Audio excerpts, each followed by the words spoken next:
औज़ुबिल्लाहि मिनश्शैतानिर्रजीम बिस्मिल्लाहिर्रहमानिर्रहीम अस्सलामु अलैकुम वरहमतुल्लाहि वबरकातुहू। मजलिस इत्तेहादुल मुस्लिमीन के शरीक मोतमर जनरल सेक्रेटरी वो साबिक़ा रुकन असम्बली जनाब अहमद पाशा क़ादरी साहब, शहनशीन पर तशरीफ़ फरमा मजलिस इत्तेहादुल मुस्लिमीन के तमाम अराकीन असम्बली, वो अराकीन क़ानून साज कौंसिल, मजलिस इत्तेहादुल मुस्लिमीन के गयूर सदर मोतमदीन, अराकीन मजलिस इत्तेहादुल मुस्लिमीन, वो अराकीन बल्दिया, मोअज़्ज़िज़ बुज़ुर्गान कौम और मिल्लत, हमारी इज़्ज़तदार माँ और बहनों, मैं आप तमाम को मजलिस इत्तेहादुल मुस्लिमीन की 66 यौम तासीस पर अपनी जानिब से और मजलिस इत्तेहादुल मुस्लिमीन के तमाम अराकीन की जानिब से आप तमाम को मुबारकबाद पेश करता हूँ। और मुझे यकीन है कि इंशाअल्लाह ताला अल्लाह सुब्हानहू व तआला अपने फ़ज़ल और करम से मजलिस इत्तेहादुल मुस्लिमीन को सुबह क़यामत तक आबाद और शादाब रखेगा। मुझे यकीन है कि इंशाअल्लाह ताला अल्लाह सुब्हानहू व तआला नबी करीम सल्लल्लाहु अलैहि वसल्लम के सदक़े तुफ़ैल में इस जमात की ताकत को न सिर्फ तेलंगाना, बिहार या महाराष्ट्र बल्कि इंशाअल्लाह ताला हिंदुस्तान की सबसे बड़ी रियासत उत्तर प्रदेश और दीगर रियासतों में भी इंशाअल्लाह ताला अल्लाह मजलिस इत्तेहादुल मुस्लिमीन को अपनी कामयाबियों से हमकिनार किया और भी मुस्तक़बिल में इंशाअल्लाह ताला अल्लाह मजलिस इत्तेहादुल मुस्लिमीन को कामयाबी से हमकिनार करेगा। हम 66वां यौम तासीस मना रहे हैं और अल्हम्दुलिल्लाह आज का दिन हमको मौका देता है कि हम अपने मजलिस के उन मरहूम क़ायदीन को याद करें जिन्होंने 66 साल पहले फ़ख्र मिल्लत अलैहिर्रहमा अब्दुल वाहिद ओवैसी की क़ियादत में मजलिस इत्तेहादुल मुस्लिमीन की शुरुआत की। भाई आप लोग नहीं बोलेंगे, मीडिया को अपना काम करने दीजिए। आप सुनने आए हैं, बैठिए आराम से। 66 साल पहले अब्दुल वाहिद ओवैसी अलैहिर्रहमा ने और मजलिस इत्तेहादुल मुस्लिमीन के तमाम मरहूम क़ायदीन ने मजलिस इत्तेहादुल मुस्लिमीन के सियासी सफ़र का आगाज़ किया। फ़ख्र मिल्लत अब्दुल वाहिद ओवैसी अलैहिर्रहमा ने मजलिस इत्तेहादुल मुस्लिमीन का नाम मजलिस इत्तेहादुल मुस्लिमीन रखा। अब्दुल वाहिद ओवैसी ने मजलिस इत्तेहादुल मुस्लिमीन के दस्तूर को बनाया और दस्तूर को हिंदुस्तान की आईन, हिंदुस्तान के संविधान के ताबे किया और मजलिस इत्तेहादुल मुस्लिमीन ने इस बात का ऐलान किया कि हम भारत की सियासत में हिस्सा लेंगे और हमारा मकसद ये है कि भारत के आईन और संविधान में जो राइट टू इक्वालिटी का जिक्र किया गया है, जो फ्रीडम ऑफ रिलीजन का जिक्र किया गया है, जो भारत की आईन में अक़लियतों के लिए जो उनकी बात की गई है आईन की दफ़ा 29 और 30 के तहत, जो भारत की प्रियम्बल में लिबर्टी, इक्वालिटी, जस्टिस और फ्रेटर्निटी की बात की गई है, आज़ादी, भाईचारगी, इंसाफ की बात की गई है, हम उसको हासिल करेंगे। इसी जगह से अब्दुल वाहिद ओवैसी अलैहिर्रहमा ने जो जामे निज़ामिया के एक आलिम दीन भी थे और अपने वक्त के माया नाज वकील भी थे, जिन्होंने दारुस्सलाम को हासिल करने के लिए 1 साल 2 साल नहीं बल्कि कई साल कानूनी जंग लड़ी और दारुस्सलाम को उन्होंने हासिल किया। तो अब्दुल वाहिद ओवैसी ने दारुस्सलाम को हासिल करने के बाद ना सिर्फ मुकदमे में कामयाबी हासिल की, बल्कि यहाँ पर हुकूमत का कब्जा था, उनके उस कब्जे के खिलाफ अब्दुल वाहिद ओवैसी ने किराया हासिल किया और किराया हासिल करने के बाद अब्दुल वाहिद ओवैसी अलैहिर्रहमा ने यहाँ पर दारुस्सलाम के बाहर मलगियों की तामीर की और इसी जगह पर ठहर कर मरहूम फ़ख्र मिल्लत अलैहिर्रहमा ने कहा था कि मेरी निगाहें देख रही हैं कि इंशाअल्लाह ताला मजलिस इत्तेहादुल मुस्लिमीन का रुकन असम्बली उस वक्त की आंध्र प्रदेश के असम्बली में रहेंगे। अब्दुल वाहिद ओवैसी ने कहा था कि मेरी निगाहें देख रही हैं कि इंशाअल्लाह ताला हमारे अराकीन बल्दिया मुंतखब होंगे। अब्दुल वाहिद ओवैसी ने कहा था कि मेरी निगाहें देख रही हैं कि इंशाअल्लाह ताला हमारे मुल्क की पार्लियामेंट में मजलिस के इत्तेहादुल मुस्लिमीन का नुमाइंदा जाएगा। अब्दुल वाहिद ओवैसी ने अपने ख्वाब को बयान किया और कहा कि मेरी निगाहें देख रही हैं कि हम हिंदुस्तान के आइन की दफा 30 के तहत अक़लियतों के लिए तालीमी इदारे कायम करेंगे। ये सब बातें अब्दुल वाहिद ओवैसी ने उस वक्त कही थी जब आवाम में डर और खौफ का माहौल था। पुलिस एक्शन के पुराशूर दौर के बाद मजलिस इत्तेहादुल मुस्लिमीन ने अपनी सियासी जदोजहद के सफर का आगाज किया। तो जितने उस जमाने के अक्लमंद रईसज़ादे थे, दौलतमंद थे, जो दिल्ली में बैठकर, जो आज भी दिल्ली में बैठकर हमारा सौदा करते हैं, उन तमाम ने कहा कि यह कौन शख्स है जो दीवानगी की गुफ्तगू कर रहा है और इस तरह की बातें कर रहा है। मगर अल्लाह ने अब्दुल वाहिद ओवैसी के उस ख्वाब को पूरा किया। अल्लाह सुब्हानहू व तआला ने अब्दुल वाहिद ओवैसी की जदोजहद में अल्लाह ने बरकत दी। मैं लाखों सलाम पेश करता हूँ अब्दुल वाहिद ओवैसी रहमतुल्लाह अलैह और उनके तमाम साथियों पर। मैं सलाम पेश करता हूँ सालारे मिल्लत और उनके तमाम मरहूम साथियों पर कि उन्होंने जो मेहनतें और जुस्तजू की, जो कुर्बानियाँ पेश की, आज उसका नतीजा है कि आज मजलिस इत्तेहादुल मुस्लिमीन को ये मुकाम और मौक़िफ़ हासिल किया। मैं इस मौके पर ख़िराज अक़ीदत पेश करता हूँ मजलिस इत्तेहादुल मुस्लिमीन के हज़ारों और लाखों मुहिबान को जो आज इस दुनिया में नहीं है। मैं अल्लाह से दुआ गो हूँ कि अल्लाह सुब्हानहू व तआला हमारे तमाम मरहूम क़ायदीन को, मजलिस इत्तेहादुल मुस्लिमीन के तमाम मरहूम सदर मुतमदीन और अराकीन को, अराकीन असम्बली को, अराकीन बल्दिया को अल्लाह उनकी मग़फ़रत फरमाए, अल्लाह उनकी ख़बरों को नूर से भर दे। मेरे अजीज़ दोस्तों और बुज़ुर्गों, यही सालारे मिल्लत की दूरंदेश क़ियादत थी कि जिसकी बिना पर मजलिस इत्तेहादुल मुस्लिमीन ने तालीमी इदारे कायम किए। यही सालारे मिल्लत की बेबाक क़ियादत थी जिसने भारत की सियासत में मजलिस इत्तेहादुल मुस्लिमीन को एक मुनफरद मुकाम हासिल करने में मौका अता किया। यही सालारे मिल्लत की सोच थी कि आज जब सालार ने मरकज़ सियासी कहा तो मजलिस के मुखालिफीन ने उसका मजाक उड़ाया। मगर आज लोग जान रहे हैं कि मरकज़ सियासी की अहमियत क्या है। जब अब्दुल वाहिद ओवैसी ने कहा था कि हम सियासत में हिस्सा लेंगे, तो उस वक्त अब्दुल वाहिद ओवैसी के साथ सिर्फ मौलवी इस्माइल रहमतुल्लाह अलैह उन्होंने तमिलनाडु और केरला में कहा था कि हम अपनी सियासी जमात बनाएंगे।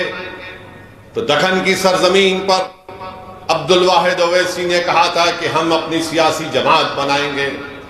दुनिया ने देख लिया कि मौलवी इस्माइल और मौलवी अब्दुल वाहिद ओवैसी रहमतुल्लाह अलैह ने जो काम बरसों बरसों पहले किया था, आज वो कामयाबी की तरफ वो सफर अपना तय कर रहा है। मगर जिन लोगों ने लखनऊ के रिफाई आम क्लब में खड़े होकर भारत के उस वक्त के मुसलमानों से कहा था कि हम सियासत में हिस्सा नहीं लेंगे। रिफाई आम क्लब लखनऊ में खड़े होकर कहा था कि भारत की सियासत में हिस्सा नहीं लेंगे, हम सिर्फ वोट डालने वाले बनेंगे, अपने सियासी क़यादत को नहीं बनाएंगे, हम एक मखसूस सियासी पार्टी का साथ देंगे। बताओ, जिन्होंने रिफाई आम क्लब में खड़े होकर हमको कहा था कि हम सियासत से दस्तबरदार होंगे, बताओ किसने कामयाबी हासिल की? अगर रिफाई आम क्लब में खड़े होकर वो मौसिस हजरात ने जो बात कही वो कामयाब है, या मौलवी इस्माइल या अब्दुल वाहिद ओवैसी की सोच आज कामयाब हो रही? मेरे भाई, भारत की जमहूरियत में सियासत में हिस्सा लेना जरूरी है, और यही पैगाम मजलिस इत्तेहादुल मुस्लिमीन देती आई है। आज मजलिस के तालीमी इदारे हैं, आपकी एक पहचान है, आपकी एक शनाख्त है। पूरा मुल्क अगर देखता है तो आपकी तरफ देखता है, मजलिस की तरफ, कि देखो मजलिस क्या बोलती है इस मसले के ऊपर। अल्हम्दुलिल्लाह, अगर आज असदुद्दीन ओवैसी को जो अल्लाह ने अपने फजल से, अपने करम से, नबी करीम सल्लल्लाहु अलैहि वसल्लम के सदक़े तुफ़ैल में अल्लाह ने जो मुकाम दिया, अल्लाह सुब्हानहू तआला ने अहले बैत के सदक़े में, पंजे तन के सदक़े में, औलिया अल्लाह के सदक़े में अल्लाह ने जो मुकाम दिया, मेरे भाई, ये तमाम आपकी मेहनतें हैं, हमारे बुजुर्गों की मेहनतें हैं। लोग बोलते हैं असदुद्दीन ओवैसी, तुम सरजमीन हैदराबाद को छोड़कर क्यों जाते हो? मेरे भाई, मैंने अपने बचपने में कहीं पर पढ़ा था कि एक दीवाना था किसी गांव में, जो ये सोचता था कि हमको इस गांव से दूसरे गांव को जाने के लिए 3 पहाड़ों को उबूर करके जाना पड़ेगा। तो आखिरी में उसने कहा कि अब मैं इन 3 पहाड़ों को काटूंगा।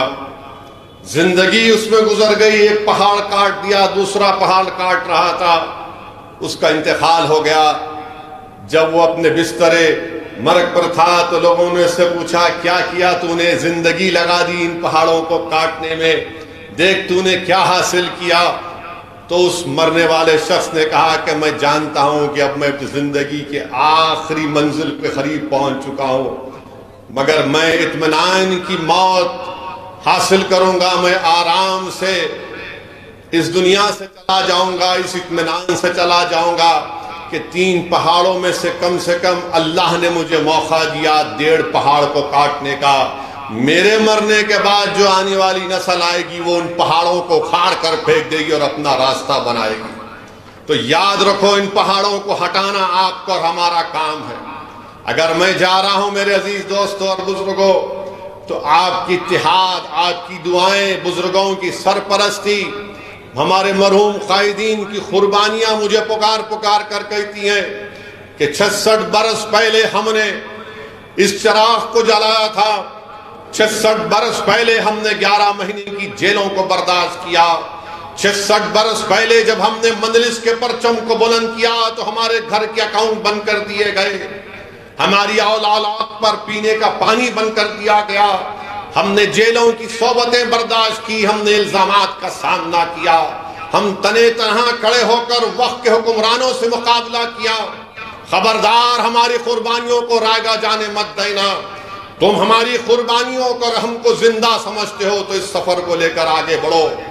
यही मेरी जिंदगी का मकसद है कि जिस चीज की शुरुआत फख्र मिल्लत ने की अपने मरूम कायदीन के साथ, जिस जमात को सालारे मिल्लत ने ऊंचाइयों तक पहुंचाया, अब हमारा और आपका काम यह है मेरे अजीज बुजुर्गों, मेरे मजलिस के रुफ़क़ा, मेरे मजलिस के साथियों, हमारा काम यह है कि हम उस काम को और आगे लेकर बढ़ें।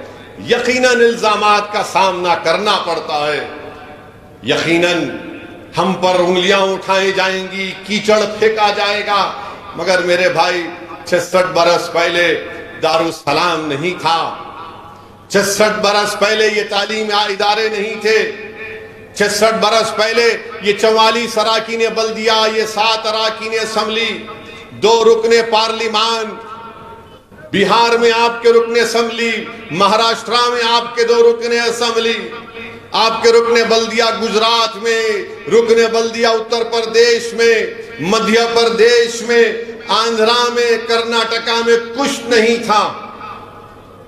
उस वक्त हमारे मरूम कायदीन ने इस सफ़र का आगाज़ किया। आज अल्हम्दुलिल्लाह हमारे पास ये तमाम चीज़ें हैं। ये अल्लाह का फजल और करम है कि हमने इसको हासिल किया। तो हमारे मरहूम क़ायदीन को अगर हम जिंदा समझते हैं, इनको मुर्दा नहीं होना देना चाह रहे अगर हम, तो हमारा काम यह है कि हम जद्दोजहद करते रहें।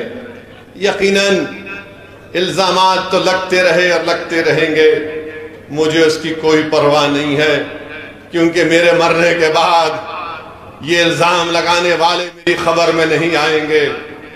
ये मेरे मरने के बाद जब हशर का मैदान बनेगा जिसमें सब खड़े होंगे, इल्ज़ाम लगाने वाले नहीं आएंगे। मेरे आमाल और रसूलुल्लाह सल्लल्लाहु अलैहि वसल्लम के सदक़े तुफ़ैल में मुझे और आप सबको शिफात मिलेगी। तो अपने हौसलों को बुलंद रखिए, अपने हौसलों को बुलंद रखिए। डरने और घबराने की ज़रूरत नहीं है। हमको आगे बढ़ना है, हमको कामयाबियां हासिल करना है, हमको इलेक्शन लड़ना है। 66 साल का सफर, अगर कोई दूसरी सियासी पार्टी होगी तो बोलेगी कि हम इतने बार पावर में आए, हम इतने बार पावर में नहीं रहे, यही बताएंगे आपको। मगर हम ये कहते हैं कि 66 बरस के सफर में हमने कई हुकूमतों को देखा जिन्होंने मंजिलिस से टकराया, मगर मंजिलिस बाकी रही, उनको अल्लाह ने शिकस्त दिया। 66 बरस के सफर में कई हमारे मंजिलिस के साथियों ने हमको छोड़ा, हमसे गद्दारी की, मगर लोग गद्दारों को, धोखेबाजों को याद नहीं रखती। अवाम याद रखती है अपनी जमात को, अवाम याद रखती है अपनी सियासी ताकत को, अपने इत्तेहाद को। तो मेरे अजीज दोस्तों और बुजुर्गों, हमको और आपको आगे बढ़ना है। यकीनन मुखालिफीन मंजिलिस उस वक्त भी थे जिस वक्त अब्दुल वाहिद ओवैसी रुक अराकीन शूरा को जमा किए, मुखालिफीन मंजिलिस ने शूरा को लेकर चले गए थे। जिस वक्त जलसा हो रहा था फिसल बंडे के ऊपर, रातों रात शूरा को लेकर भाग गए, पूरे के पूरे गायब हो गए पूरे। तो अब्दुल वाहिद ओवैसी रहमतुल्लाह अलैह ने आवाम से कहा कि मैं आपसे रजा नामजदगी चाहता हूं, मैं आपसे इजाजत चाहता हूं। तो उस वक्त भी मुखालिफीन मजलिस ने अपने अखबार में लिखा था कि ओवैसी ने शूरा को चूरा कर दिया। तो मेरे भाई, मुखालिफीन हर दौर में रहेंगे। याद रखिए, अबू जहल अबू लहब की औलाद सुबह क़यामत तक रहेगी। यजीद के चाहने वाले, यजीद के चेले सुबह क़यामत तक रहेंगे। मीर जाफर, मीर सादिक हमेशा थे और रहेंगे। मगर हमारा काम यह है कि जैसा कि अहमद पाशा कादरी ने कहा कि हम हुसैनियत के परचम को बुलंद करना हमारा काम होगा। ईसार और कुर्बानियों को देकर हमने मुकाम को हासिल किया। हमने कोई चमन में चलकर या पब्लिक गार्डन में चलकर यहां तक नहीं पहुंचे। हम खाक और खून के दरियाओं से गुजरना पड़ा, जेलों में बैठकर अपनी मंजिलिस की कामयाबी के लिए दुआएं करनी पड़ी, पुलिस की लाठियां खानी पड़ी, तब जाकर अल्लाह ने हमको मुकाम दिया। तो मेरे अजीज दोस्तों और बुजुर्गों, मेरी इज्जतदार माँ और बहनों, मजलिस इत्तेहादुल मुस्लिमीन के सफर को हमको और आपको लेकर आगे बढ़ना है। यकीनन आने वाले दिनों में पार्लियामेंट का इलेक्शन है। मैं अपने मजलिस के रुफ़ाओं से अपील करूंगा कि पहले से ज्यादा मैं आपसे गुजारिश कर रहा हूं कि आज या एक हफ्ते में या 12 मार्च के बाद पार्लियामेंट के इलेक्शन के तारीख का ऐलान होगा। मैं आपसे सिर्फ यही अपील कर रहा हूं कि 60 दिन आप और हम दिन रात एक कर दें और मजलिस इत्तेहादुल मुस्लिमीन की इस कामयाबी को, अपनी बरतरी को, अपने इत्तेहाद की निशानी को और मजबूत करें और मजलिस इत्तेहादुल मुस्लिमीन को हमको कामयाबी से हमकिनार करना है। मैं अपनी जमात के तमाम अराकीन से, सुदर मोतमदीन से, मौज़िज़ सुदर मोतमदीन से अपील कर रहा हूँ, चाहे वो हैदराबाद में हो, औरंगाबाद में हो, महाराष्ट्र में हो, या बिहार या सीमांचल की उस गयूर सरजमीन पर हो, या उत्तर प्रदेश में हो, मेरी आपसे अपील है कि मैं आपसे 55-50 दिन हमको मेहनत करना, हमको दोबारा अपनी जमात को कामयाब और कामरान करना है। और मैं मुखालिफीन मजलिस से भी बड़ी अदब के साथ उनसे कह रहा हूँ, ख़ास तौर से वो मुखालिफीन के लिए जिनको अल्लाह ने दौलत दी, आपने अपनी बिजनेस के तौर पर अपना एक प्रोडक्ट बनाया आपने, और आप अपनी दौलत को मजलिस के खिलाफ इस्तेमाल कर रहे हैं।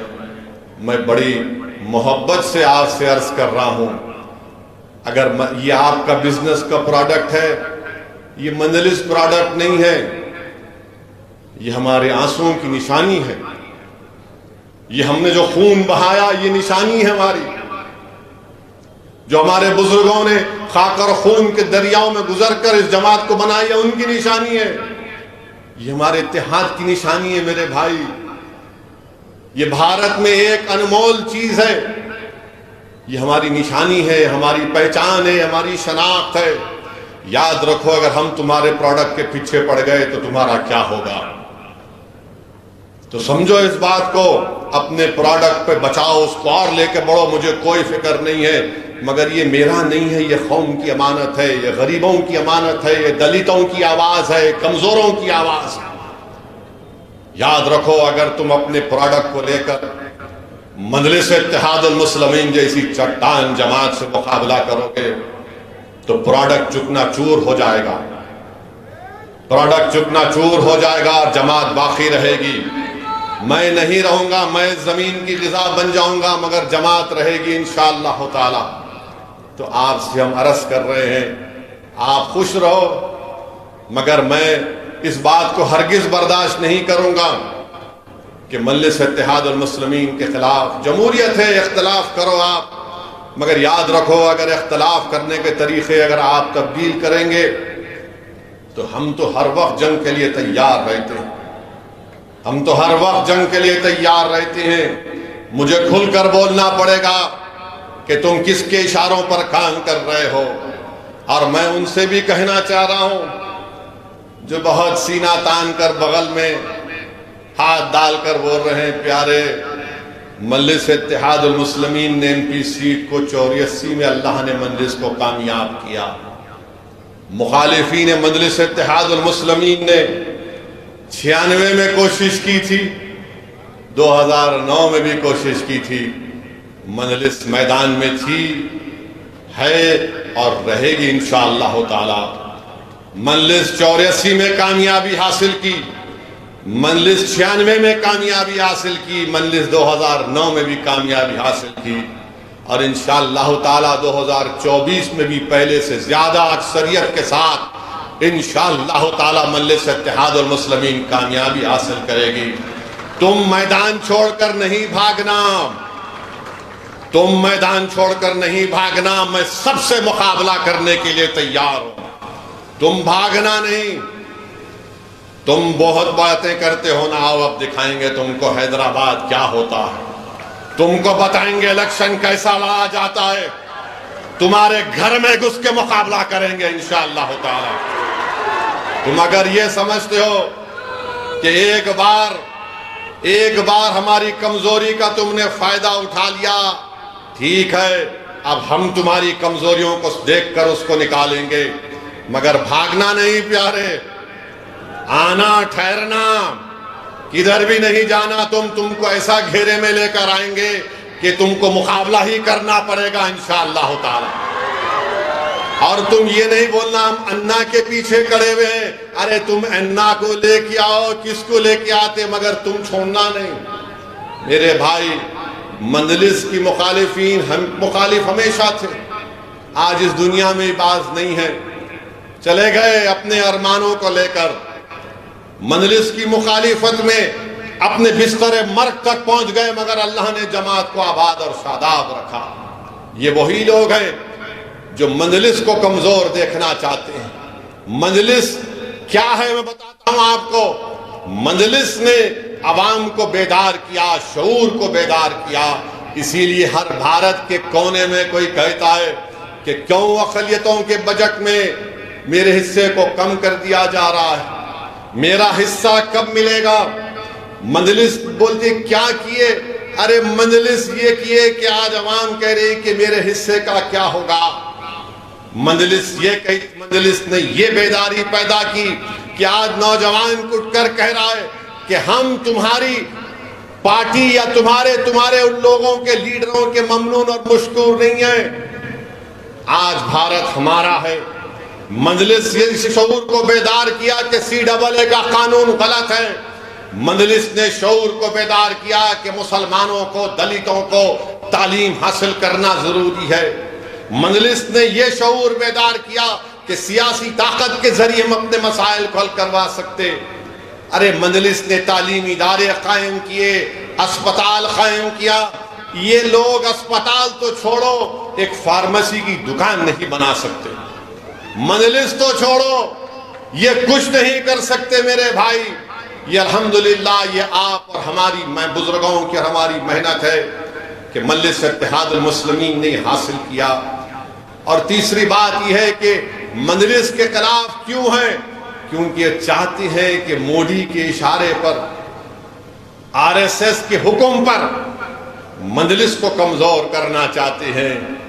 ये छोटी बीजेपी और इनके तमाम साथी जो मजलिस की मुखालिफत चाहे हैदराबाद या औरंगाबाद या सीमांचल में करते हैं, ये असल में RSS और बीजेपी के हुक्म पर और ये नाम निहाद सेकुलर पार्टियों के दुम छल्ले बनकर ये नहीं चाहते कि तुम्हारी सियासी आवाज रहे। ये नहीं चाहते कि तुम्हारी सियासी ताकत का किला हमेशा बना रहे। ये तुम्हारे इत्तेहाद के दुश्मन है। ये नफरत करते हैं जब तुम सवाल करते हो अपनी बराबरी का। इसीलिए इनका मकसद एक ही है कि अपनी अनानियत को, अपनी इनफरादियत को बरकरार रखने के लिए ये जमात को कमजोर करना चाहते हैं। अरे तुम्हारी शख्सियत खत्म हो जाएगी, जमात आबाद रहेगी। तुम्हारी अनानियत को मिटिया मलीद कर देगा अल्लाह इंशाअल्लाह ताला, मगर इज्तिमाइयत को अल्लाह बरकरार रखेगा। मेरे अजीज दोस्तों और बुजुर्गों, आज आप देख रहे हैं कि पार्लियामेंट का चुनाव इलेक्शन हमारे सरों पर है। और मैं एक बात आपसे गुजारिश करना चाहूंगा कि रमजान का महीना आने वाला है, साया फिगन करने वाला। तो माह रमजान में भी हमको ना सिर्फ रोजे रखना है जो मुसलमान है, बल्कि हमको अल्लाह से अपने रिश्ते को मजबूत करना है। और रमजान में हमको इलेक्शन कैंपेन भी करना पड़ेगा। नहीं मालूम तारीख कब आएगी। अब कोई ये बोलेगा अरे भाई इलेक्शन की तारीख का ऐलान हो गया, रमजान में कैसे कैंपेन करेंगे। मेरे भाई, जब पेट में कुछ नहीं होता ना, इंसान उस वक्त बहुत एक्टिव होता है। जब पेट में कुछ हो जाता तो नहीं बोलता जरा आराम कर ले। और रमजान में ही हमको इलेक्शन की इंतखाबी मुहिम को शुरू करना पड़ेगा। तारीख क्या आएगी मैं नहीं जानता, कोई नहीं जानता, मगर अल्लाह से अपने रिश्ते को हम जब मजबूत करेंगे और हम हालत रोज़ा में जब अल्लाह से दुआ करेंगे, अल्लाह हम रोज़े की हालत में अपनी जमात के लिए हम काम कर रहे हैं, या अल्लाह इसको कबूल कर ले, तो यकीनन अल्लाह सुब्हाना व तआला रोज़ेदार की दुआ को रद्द नहीं करता। तो मेरे अजीज़ दोस्तों और बुजुर्गों, रमज़ान का महीना आ रहा है, इसकी कदर करिए। और इंशाअल्लाह ताला हम एक प्रोग्राम बनाएंगे कि कैसे हम अपनी जमात की सरगर्मियों को, इलेक्शन की सरगर्मी को उस माह मुबारक में हम कैसा लेकर आगे बढ़ सकते हैं। और मजलिस इत्तेहादुल मुस्लिमीन की कोशिश यही रही है और रहेगी कि तीसरी मरतबा वतन अजीज के वजीर आजम नरेंद्र मोदी ना बने।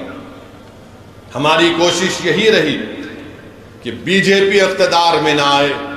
इंशाअल्लाह ताला हम फिर से कोशिश करेंगे और मुझे यकीन है कि इंशाअल्लाह ताला अल्लाह सुब्हाना व ताला हमारी कोशिशों को कबूल करेगा और अल्लाह सुब्हाना व ताला हमको कामयाबी से हमकिनार करेगा।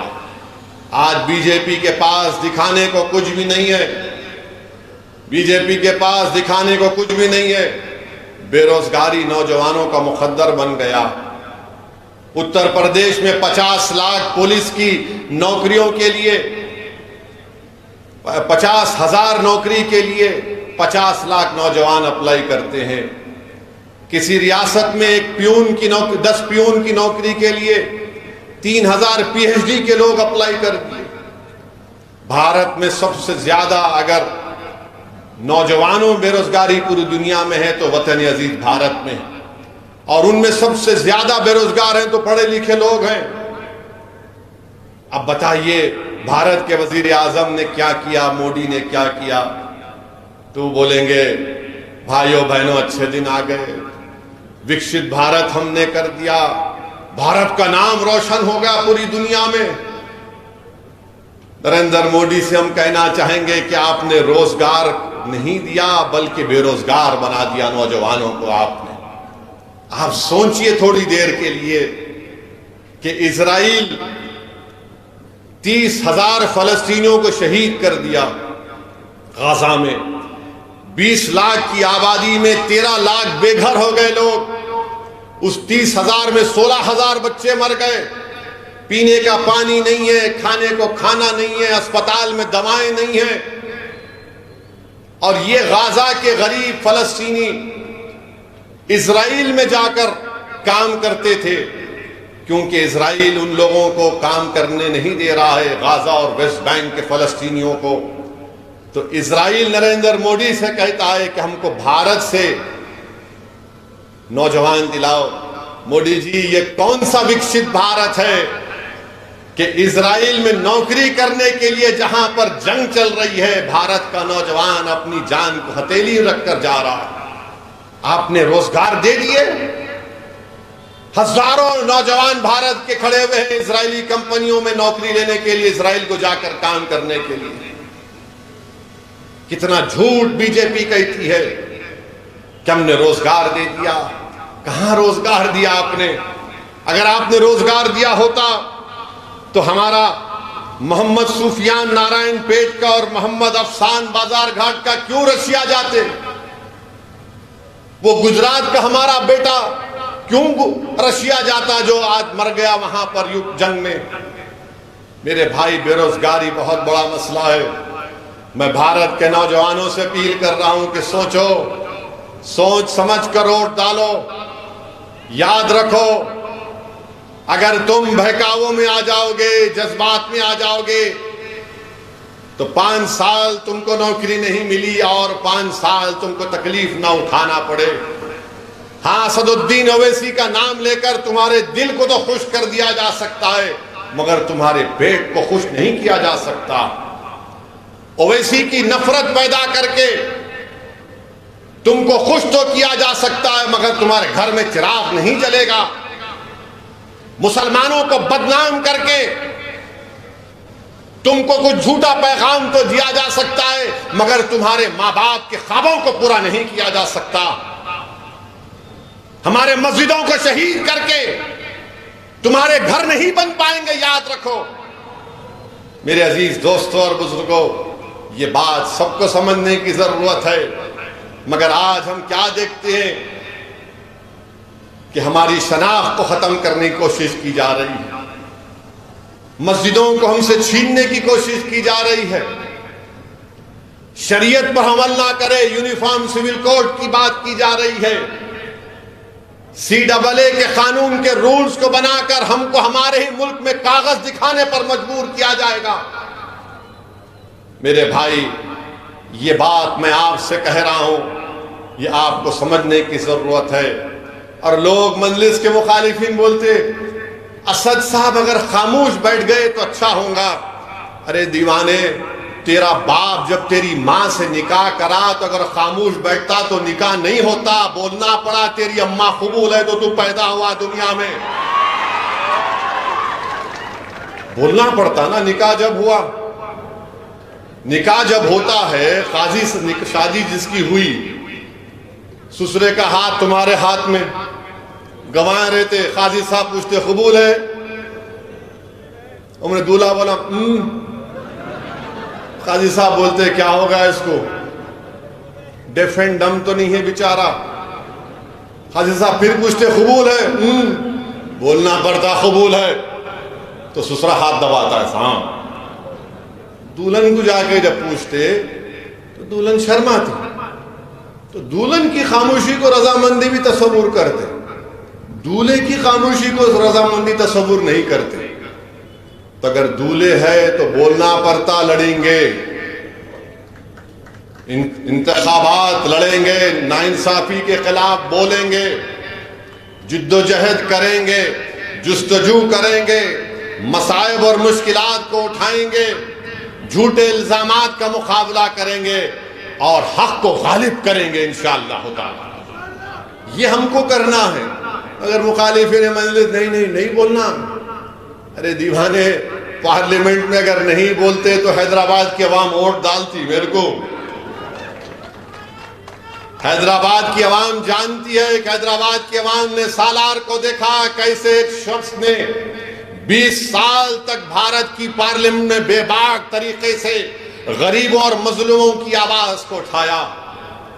यह हैदराबाद, औरंगाबाद और सीमांचल की अवाम देखती है मुझे और इम्तियाज जलील को, अख्तरुल ईमान को असेंबली में, और महाराष्ट्र में मुफ्ती इस्माइल को और शाह साहब को देखती है कि कैसा बेबाक तरीके से लोग अपने मसाइल को उठाते हैं, हुकूमतों को मजबूर करते हैं।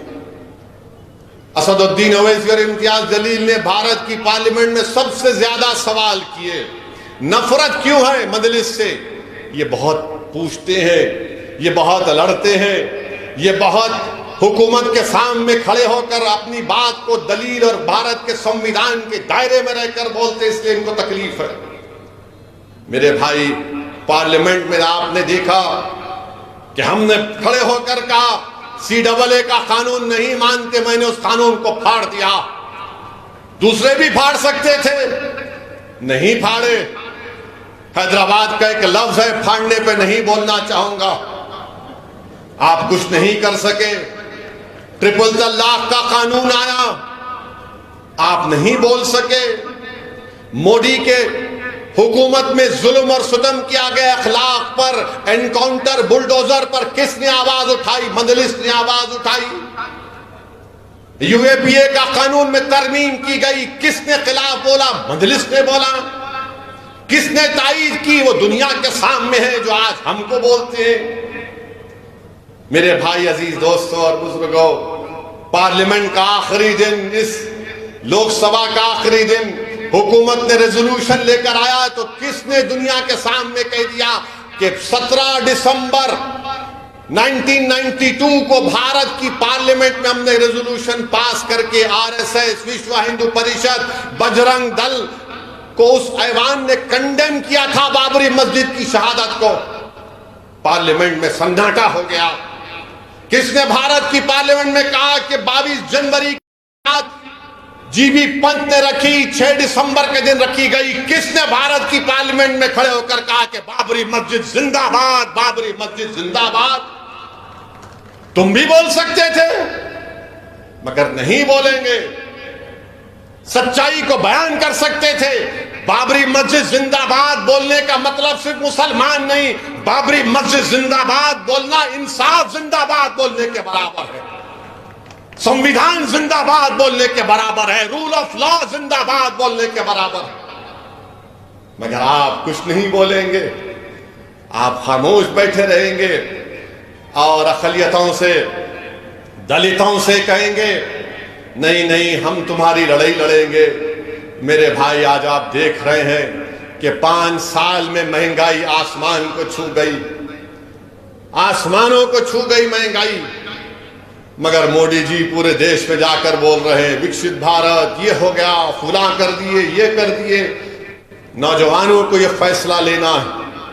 भारत का मुस्तकबिल नौजवानों का है। और नौजवानों, याद रखो, जो आज 24 साल से लेकर 40 साल के दरमियान में नौजवान है, याद रखो यही 10-15 साल भारत के पास हैं।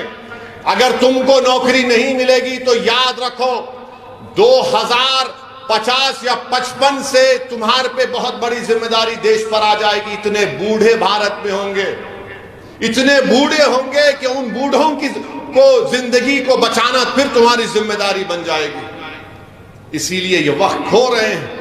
चीन हमारी जमीन पर कब्जा करके बैठा है, चीन के खिलाफ कुछ नहीं बोलते, कोई नहीं बोलता चीन के खिलाफ। और लोग हमसे पूछते मजलिस क्या है? अरे मजलिस असली है, मजलिस हैदराबाद ओल्ड सिटी ऐसा। अरे ओल्ड सिटी में मजलिस असली है, फिर दूसरे क्या है? नकली है, चाइना का माल है। ये असली है। चीन पर कुछ नहीं बोलते और हमको गाली दी जाती है। बीजेपी के लोग बोलते रोहिंग्या यहां पर,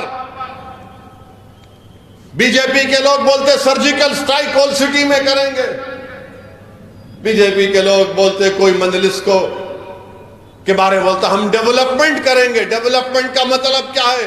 पब खोल देना। डेवलपमेंट का मतलब क्या है? जुए खानों को आबाद कर देना। मेरे भाई, हम इन तमाम साजिशों से जानते हैं, यकीनन मंजलिस अपनी पूरी कोशिशें कर रही है, डेवलपमेंट हो, विकास हो, ये पूरे काम करवाए जा रहे हैं।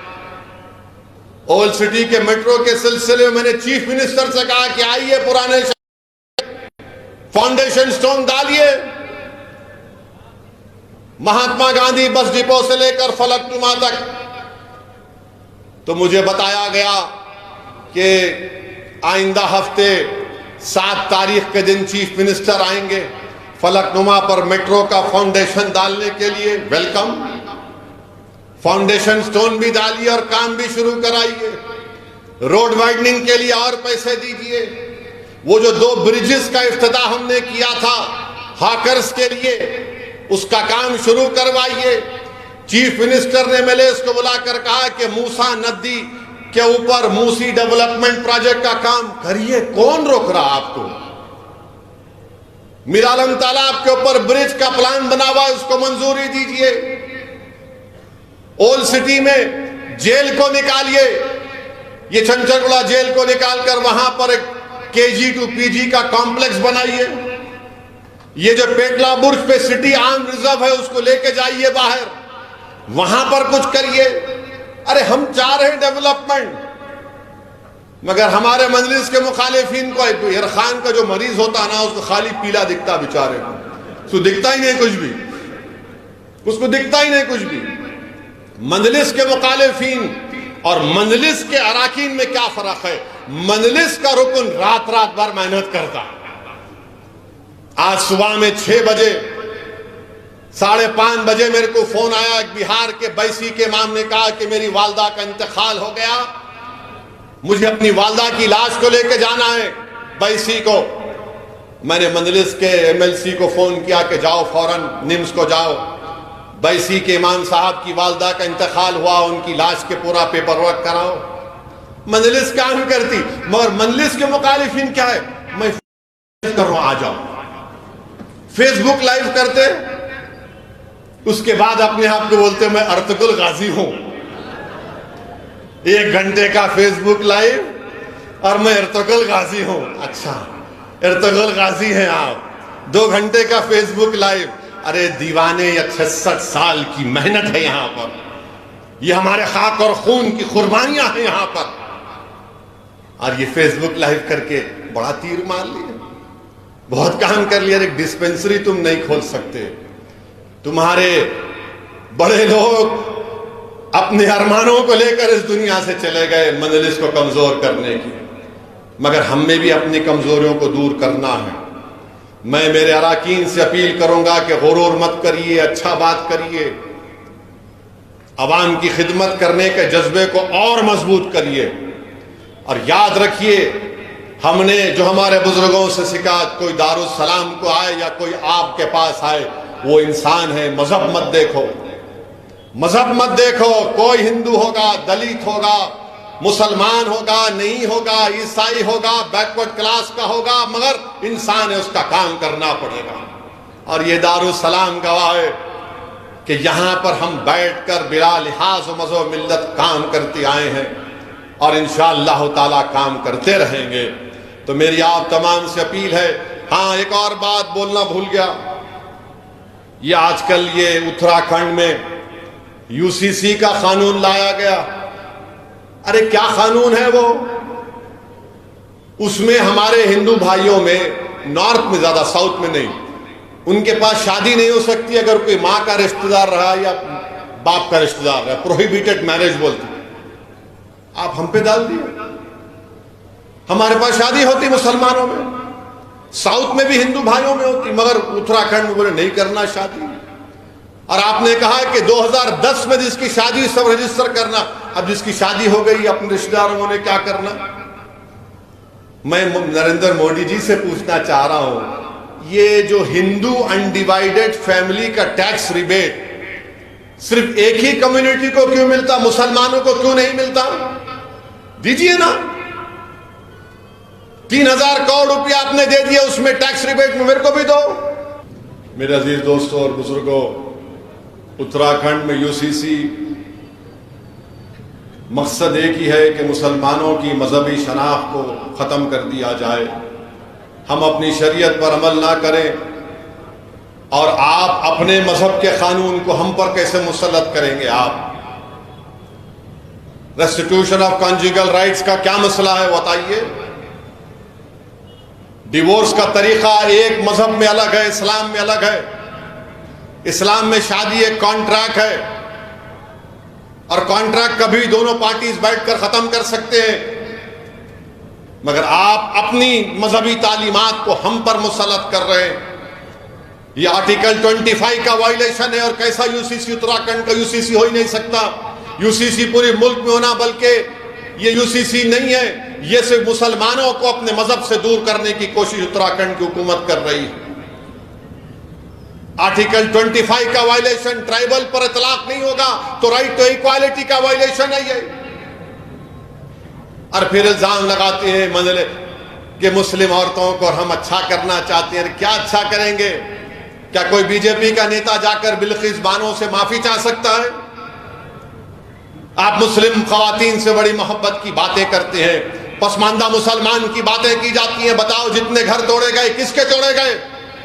बुलडोजर इस्तेमाल हुआ तो पसमानदा मुसलमानों के घरों पर इस्तेमाल हुआ। मेरे अजीज दोस्तों और बुजुर्गों, CAA के कानून के रूल्स बनाए जाने का बीजेपी कह रही है। मैं फिर से कह रहा हूं, CAA बनेगा तो ये आज बीजेपी ऐसे दुमछल्लों को तैयार करी है, इन चमचों को जो टोपियां पहनकर आकर बोल रहे नहीं CAA से कुछ नहीं होता। दीवाने, तू जमीर बेच सकता है बीजेपी RSS की चौखट पर, मर तो सच्चाई को नहीं छुपा सकता। CAA को देखना है तो NPR के जरिए देखना पड़ेगा, और CAA होगा तो NPR कहेगा कि लाओ कागज लाओ, अपने दादा का बर्थ सर्टिफिकेट दिखाओ। जो नहीं दिखाएगा डाउटफुल लिस्ट में उसको डाल दिया जाएगा। और सबसे ज्यादा तकलीफ होगी भारत में मुसलमानों को, दलितों को, आदिवासियों को। कोई भी जाकर NPR NRC के जरिए कहेगा कि असदुद्दीन ओवैसी या फुला जिसका नाम मुसलमान होगा, ये डाउटफुल है। बर्डन ऑफ प्रूफ आप पर गिरा दिया जाएगा। ये काम बीजेपी भारत में करना चाहती है। और ये लोग कहते नहीं कुछ नहीं होगा। अरे हम जानते हैं, CAA को NPR NRC के सामने रखकर देखना पड़ेगा। मैं भारत के मुसलमानों से अपील कर रहा हूं, देखो इन बातों को। मैं जज्बात में लाने के लिए नहीं कह रहा हूं, सच्चाई बयान कर रहा हूं। और RSS बीजेपी के लोग बोलेंगे ओवैसी भड़काऊ भाषण दे रहा है, नहीं दे रहा हूं। ओवैसी बांग्लादेश, पाकिस्तान और अफगानिस्तान के सिखों को सिटीजनशिप नहीं देने की बात कर रहा है, नहीं कह रहा हूं। दो उनको कानून है, मगर यह CAA मजहब की बुनियाद पर बनाया गया। सबको शहरियत मिल जाएगी सिवाय मुसलमान के। इसीलिए मैं कह रहा हूं आपको चौकन्ना रहना पड़ेगा। इसीलिए आपसे कह रहा हूं कि मजलिस से मुखालिफत, ये मुखालिफिन यही करना चाहते हैं कि CAA आ जाए। हम अपनी मस्जिदों को खो दें, मथुरा की मस्जिद को खो दें, काशी की मस्जिद को खो दें। अरे कौन है दीवाना जो टीवी के चैनल पर बैठकर बोलता है चलिए आपके पास कोर्ट का ऑर्डर तो आ गया, मस्जिद को तो हाथ मत लगाइए। क्यों? मस्जिद तुम्हारे बाप की है, मस्जिद तुम्हारे बाप की है। तुम्हारे अम्मा की जहेज में मस्जिद आई थी जो तुम टीवी चैनल पर बैठ के बोलते हैं। दीवाने समझ, अपने ईमान का सौदा करना है कर ले, तुझे जमीन बेचना है बेच ले, मगर मस्जिद के तो सौदा मत कर।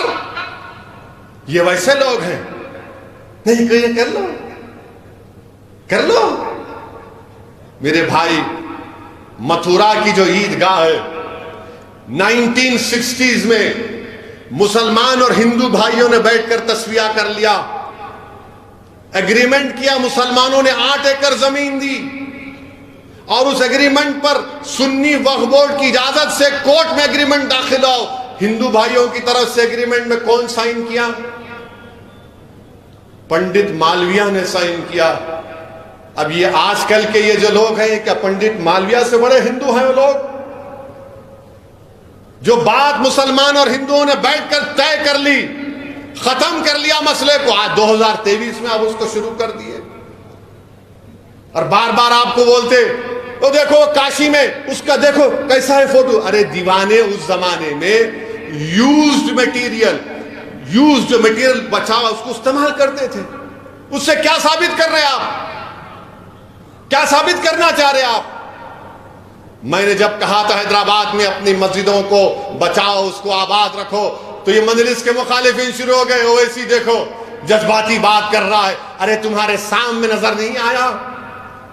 दिल्ली के 600 साल पुरानी मस्जिद को तोड़ दिया गया, कब्रस्तान जो बाजू था उसको तोड़ दिया गया। ऐसा तोड़े कब्रस्तान को कि वहां के लोग बता रहे कि खबरों का कफन निकल कर बाहर आ गया हड्डियों के साथ।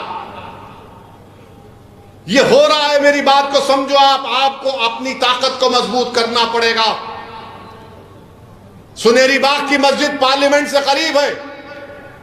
जब कभी पार्लियामेंट का सेशन चलता है, जब वहां से प्राइम मिनिस्टर का अगर कॉन्वॉय जाता है या बड़े मिनिस्टर का जाता है, तो उस वक्त मस्जिद में नमाज नहीं होती। क्या दूसरी इबादत गाहों के सामने से जब प्राइम मिनिस्टर का कॉन्वॉय जाता है तो वहां पर इबादत गाहों में इबादत नहीं होती? ये बताना चाह रहा हूं आपको मेरे भाई। क्या ये भारत में ऐसा होगा? कितना निशाना बनाएंगे हमको आप लोग? 500 साल पहले ऐसा हुआ। अरे दीवाने पुष्पमित्रा संगा को क्या बोलेंगे? कश्मीर के राजा हर्ष को क्या बोलेंगे? उनसे भी तो इंसाफ करो। पुष्पमित्रा संगा की बात करो, राजा हर्ष की बात करो। नहीं, असदुद्दीन ओवैसी तुम बोलो मुगलों के बारे में, मैं बोलूं मुगलों के बारे में। बिरयानी गपागप खाते वो क्या है? हर चीज में मजहब को जोड़ दो, नफरत फैलाओ मुसलमानों के बारे में। और मजलिस के मुखालिफिन भी इन्हीं के साथ मिले हुए हैं। मजलिस के मुखालिफिन इस एजेंडे को पूरा करना चाहते हैं, चाहे हैदराबाद हो, औरंगाबाद हो या सीमांचल की गयूर सरजमीन हो। और फिर अब एक नया मसला शुरू करे, ग़ज़वा-ए हिंद। मेरे पास एक साहब आए थे, दिल की भड़ास पूरी निकाला उनके सामने में। बोला तुम मेरे सामने बैठकर ग़ज़वा-ए हिंद की बात कर रहे? मैंने उनसे पूछा तुमको मालूम मौलाना किफायतुल्लाह काफी कौन थे? तो हस्ब आदत ये संगियों को कुछ नहीं मालूम। बोले कौन थे उन मौलाना? मिला मौलाना किफायतुल्लाह काफी मुजाहिद आजादी के थे, मुरादाबाद के थे। अंग्रेजों के खिलाफ जिहाद का फतवा दिया, पीरे तरीकत थे। और जब मौलाना किफायतुल्लाह काफी ने फतवा दिया तो अंग्रेज इतना मारते थे उनको कि एक मरतबा अंग्रेजों ने मौलाना किफायतुल्लाह के उस जिस्म के ऊपर इस्तरी चला दी, गरम गरम इस्तरी चला दी, पूरा जिस्म लहू लहान कर दिया। और जब मौलाना किफायतुल्लाह काफी रहमतुल्लाह अलैह को फांसी की सजा दी जा रही थी, तो सुनो जो ग़ज़वा-ए हिंद की बात हमसे पूछना चाहते हैं, मौलाना किफायतुल्लाह काफी की जबान पर क्या था? फांसी का फंदा था, आशिक़ रसूल थे। मौलाना किफायतुल्लाह काफी के जबान से ये नात निकल रही थी कि कोई गुल बाकी रहेगा ना चमन रह जाएगा, पर रसूल अल्लाह का दीन हसन रह जाएगा।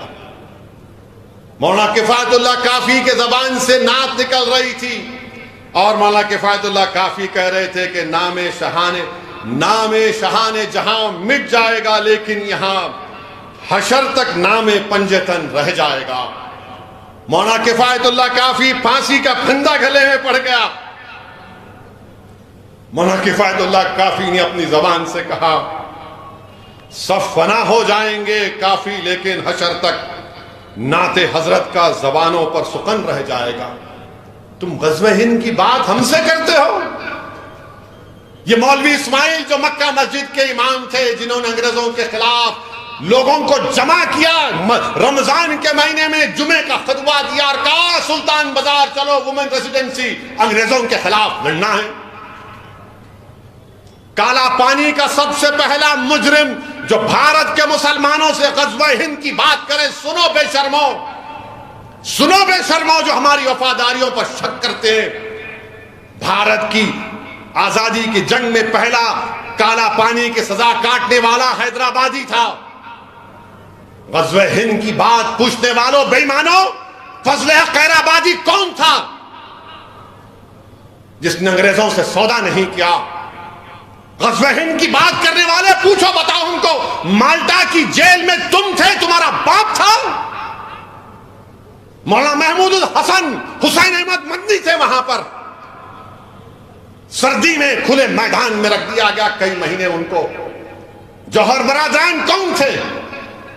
एक का तो इंतकाल मुल्क से बाहर हो गया, अल्लाह ने उनको उनके जिस्म को इजाजत दी तदफीन करने की बैतुल मुक़द्दस में। ग़ज़वा हिंद की बात हमसे करते हो? शर्म करो बेईमानो। तुम इतनी नफरत कर रहे हो मुसलमानों से, क्या तुम भूल गए ब्रिगेडियर उस्मान कौन था?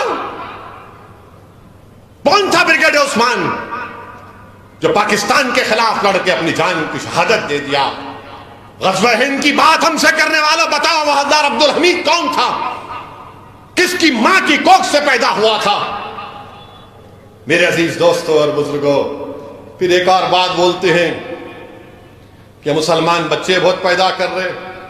झूठ है, झूठ है। मैं इसलिए कह रहा हूं कि कभी ये लोग अगर बोले, इनसे कह देना कि मुसलमानों में जो ग्रोथ रेट है,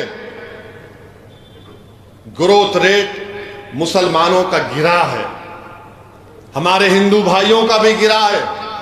फर्टिलिटी रेट हमारे बहनों का, बेटियों का, हिंदू और मुसलमानों के फर्टिलिटी रेट में खाली 0.4% का फर्क है। ये बीजेपी आरएसएस बोलती है, मुखालिफ मजलिस भी उनके हाथ में हाथ मिलाकर हाँ हाँ हाँ करते। भारत में मुसलमानों की आबादी 18.8% पर रुक जाएगी। कब रुकेगी? 2021 में हमारे हिंदू भाइयों की आबादी स्टेबलाइज हो जाएगी 2061 में 74.7। अब आप बताइए क्या है? और फिर इन्हों बोलते बच्चियों की शादी, अरे बच्चियों की शादी गवर्नमेंट का डेटा 18 साल में ही होती। और फिर ये बोलेंगे नहीं 2-3 शादी करते। मेरे भाई, गवर्नमेंट का 2006 का डेटा है, हिंदू भाई 1.7, मुसलमान 2.5, दोनों कर रहे, दोनों कर रहे। अब जो करके नहीं रखते उनको क्या बोलेंगे? समझे? नहीं समझे तुम? जो करके नहीं रखते उनको क्या बोलेंगे? उनके बारे में बात ही नहीं करते, क्योंकि उन्हों पप्पा जी है, हम मुल्ला जी हैं। इसीलिए हम बोल रहे कि ये झूठा प्रोपेगेंडा खत्म करो बीजेपी आरएसएस वालों, ये चलने वाला नहीं है। ये आप भारत के नौजवानों को, भारत के वजीर आजम ने उनको बेरोजगारी उनका मुकद्दर बनाकर रख दिए। मैं भारत की आवाम से अपील कर रहा हूं कि आप देख लो, ये सब चीजें हैं। और बार बार मजलिस से और भारत के दलित और मुसलमानों से बोलना कि सेकुलरिज्म को बचा लो, ये हमारी जिम्मेदारी नहीं है, तुम्हारी है। अब इलेक्शन आएगा, अब शुरू हो गया, नहीं वहां न लड़ो ना आप असद भाई, वहां मत जाइए आप, वहां मत लड़िए आप, वहां मत लड़िए आप। तो क्या करना? मैं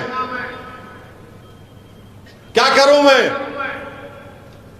तुम कर रहे ना सियासत 60-70 साल से, क्या हासिल किए बोलो? तुम जिस पार्टी का सपोर्ट किया उसने क्या किया बताओ मेरे को?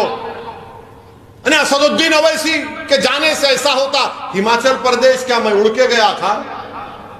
हिमाचल प्रदेश में कांग्रेस और बीजेपी में 12 एमएलए का फर्क था। गैर अब किसको बोलेंगे वहां पर? उत्तर प्रदेश में समाजवादी पार्टी के 6 एमएलए कूद गए बीजेपी में। क्यों कूदे? क्योंकि बीजेपी ने एक आलाजात अपर कास्ट के हिंदू को टिकट दिया राज्यसभा का, तो सब बोले ठाकुर है, पंडित है, चले जाएंगे। और हम लड़ रहे हैं तमाम के लिए, मैं फिरका परस, वो करेंगे कुछ नहीं, तो कौन बोलेगा उनको बी टीम। महाराष्ट्र में उलट पलट हो गई, ये नांदेड़ के अशोक राव बीजेपी में चले गए, सन्नाटा है, मुंह पे कोई आवाज नहीं आती। अब हल्लू शुरू हो गया खामोशी से, असद साहब क्या होने वाला है 24 में। मैं उन लोगों से कह रहा हूं, अल्लाह आपको दिमाग दिया, आप देख नहीं रहे क्या होगा? आपको नजर नहीं आ रहा नविश्ते दीवार? क्यों बेवकूफ बनते हो? क्यों अपने आंखों पर पर्दा डालकर बैठे हो? होश के नाखून लो, देखो तुम्हारी बर्बादी के मंसूबे बनाए जा रहे हैं, तुम्हें सफ़े हस्ती से मिटाने की कोशिशें की जाएंगी, तुम्हारी शनाख्त को छीन लिया जाएगा, तुम्हारे बरसों के इत्तेहाद को तारा तारा कर दिया जाएगा, तुमको मजहब से दूर कर दिया जाएगा। तुमको नहीं नजर आ रहा ये? तो क्या नजर आ रहा है तुमको बताओ? अरे कभी अपने आप को तो मजबूत करो, कभी अपने आप को तो वोट डालो। यही तो मैं कह रहा हूं, अपने आप को वोट डालो। अख्तर अली मान अगर किशनगंज से एमपी बनेगा तो किसका फायदा होगा? इम्तियाज जलील इंशाअल्लाह दोबारा एमपी बनेगा तो किसका फायदा होगा बताओ? असदुद्दीन ओवैसी दोबारा अगर हैदराबाद का एमपी बनेगा तो मेरा फायदा होगा? नहीं, ये गरीबों का फायदा होगा, तुम्हारे इत्तेहाद की कामयाबी होगी, तुम्हारे सियासी शऊर की कामयाबी होगी। तुम एक ताकतवर जवाब दोगे वोट के जरिए इन जालिम ताकतों को जो तुम हमारी शनाख्त को मिटाना चाहते हैं। तो मेरे अजीज दोस्तों और बुजुर्गों, यही पैगाम आपको देना था आज यौम तासीस के दिन। अपनी जमात को मजबूत रखिए। और सिर्फ 50 दिन चाह रहा हूं मैं तमाम अराकीन से, मैं 50 दिन चाह रहा हूं हमारी माँ और बहनों से, आपको निकल कर वोट डालना पड़ेगा। याद रखो मेरी इज्जतदार माँ और बहनों, दलितों, मुसलमानों, गरीबों, बेरोजगार नौजवानों, तुमको वोट डालना पड़ेगा। मस्जिदें तुमसे पुकार पुकार कर कहेंगी तुम वोट डालकर कामयाब करो मजलिस को, क्योंकि यही लोग मस्जिद को आबाद रखने की बात करते हैं, जो बुलडोजर के खिलाफ आवाज उठा रहे हैं, जिनके घर बर्बाद कर दिए गए। उस मिस्मार घर में रहने वाली खवातीन और बच्चे पुकार पुकार कर कह रहे हैं कि हम नंगे सर आसमान की जिंदगी गुजारने पर मजबूर हो गए। मजलिस को मत छोड़ो, मजलिस को कामयाब करो। जिनको झूठे इल्जामात के तहत एनकाउंटर किया गया, उन मरूमीन के खानदान के लोग दुआ कर रहे हैं कि परवरदिगार कोई तो है जो हमारी दाद फरियाद करता है। ये बच्चे, ये नौजवान मुस्तकबिल तुमको कह रहा हूं, आओ मजलिस इत्तेहाद और मुस्लिमीन को और मजबूत करो। मुखालिफीन मजलिस से भी कह रहा हूं, छोड़ो, तुमको मैं पसंद नहीं ना तो मुझे खत्म कर दो, मगर कोई तो मुतबादिल बताओ जो तुम्हारे इत्तेहाद के दुश्मन को खत्म करना चाहते। मेरे अजीज दोस्तों और बुजुर्गों, आने वाले पार्लियामेंट इलेक्शन हमारे लिए अहम है। मजलिस इत्तेहाद और मुस्लिमीन को कामयाब करिए। सरजमीन हैदराबाद पर हमने कोई गड़बड़ फसाद होने नहीं दिया, अमन को बरकरार रखा, बावजूद इसके कि हमेशा गालियां दी जाती, हमको गंदगी बयान करते हैं, मगर हमने अमन को मजबूत किया। अमन को मजबूत रखेंगे, यकीनन बीजेपी को हराएंगे, मगर जहां पर मजलिस लड़ेगी वहां पर मजलिस को कामयाब करना पड़ेगा आपको। हम बीजेपी का कभी साथ दिए ना कभी देंगे इंशाअल्लाह ताला। तुम साथ दे रहे हो, तुम बीजेपी को मौका दे रहे हो, तुम्हारी पार्टी के लोग कूद कूद कर बीजेपी के गोद में जाकर बैठ रहे हो। हम नहीं जा रहे हैं। सेकुलरिज्म का नाम लेकर तुमने हमारे वोट को हासिल किया, तुमने बिहार को बीजेपी के गोद में डाल दिया, तुमने महाराष्ट्र को मोदी के झोली में डाल दिया, तुमने हिमाचल को अब बीजेपी के झोली में डाल रहे हो। हमारी वजह से मोदी वजीर आजम नहीं बन रहा, तुम सेकुलर नाम निहाद सेकुलर पार्टियों की नाहली की वजह से मोदी वजीर आजम बन रहा है। तुम मोदी को रोकना तुम्हारा काम है, हम तो खड़े हुए हैं। 2019 का CSDS का डेटा उठाकर देख लो, जात बरादरियों ने कितने वोट मोदी को दिए, मुसलमानों ने कितने दिए। मेरे अजीज दोस्तों और बुजुर्गों, मेरे मजलिस के रुफ़क़ा, मेरी आपसे गुजारिश है कि आपको और हमको मिलकर काम करना है। ये हैदराबाद की सीट ये सिर्फ मजलिस की नहीं है, ये भारत के गरीब और मजलूमों की एक आवाज़ है। ये हैदराबाद की सीट सिर्फ मजलिस की नहीं है, ये उन गरीबों और मजलूमों की एक पहचान है।